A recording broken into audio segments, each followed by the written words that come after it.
Tere, mina olen Merike Paberits, Viljandi Kultuuriakadeemia pärimusmuusika õppejõud ja räägin teile vilepillidest. Vilepill on maailma kõige vanem pill.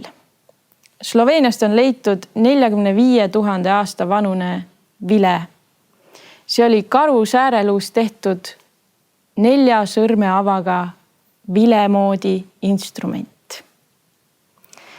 Ja väga vanal ajal tehtigi vilesid erinevatest materjalidest. Kasutati luud, puitu, puukoort, pilliroogu, bambust, ka kivi ja konnakilpi.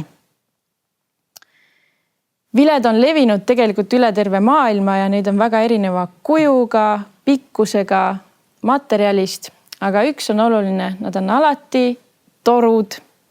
Torud, mille üks ots on kinni ja teine ots on lahti. Ja siia kinnise toru otsa lähedale on tehtud siis väike lõige, mida nimetatakse vileseadeldiseks. Ja selle lõike pärast sellest torust saabki üks vile. Vilesid on sõrmeavadega ja sõrmeavadeta. Siin hetkel on mul käes üks ilma sõrmeavadeta vilepill. Tal on siis see vileauk, puhumisauk ja toru üks ots on lahtine. Ja ikkagi saab sellel pillil mängida meloodiat. Seda nimetatakse pikkvileks või siis ülemheli flöödiks. Ja seda sellepärast, et tema mängib ülemheli skaalal. Mängin teile selle ette.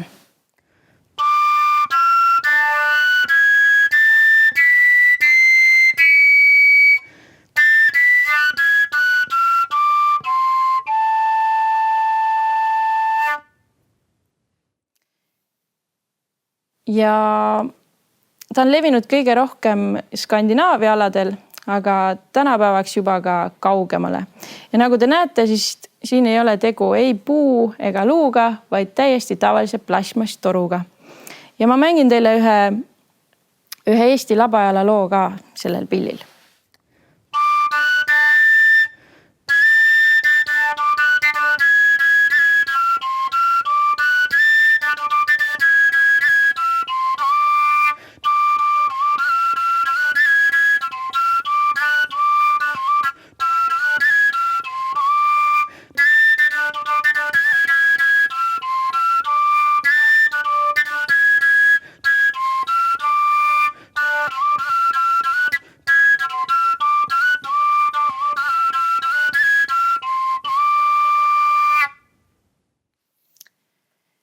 Lisaks siis ilma sõrmeavadeta viledele on olemas ka sõrmeavadega viled.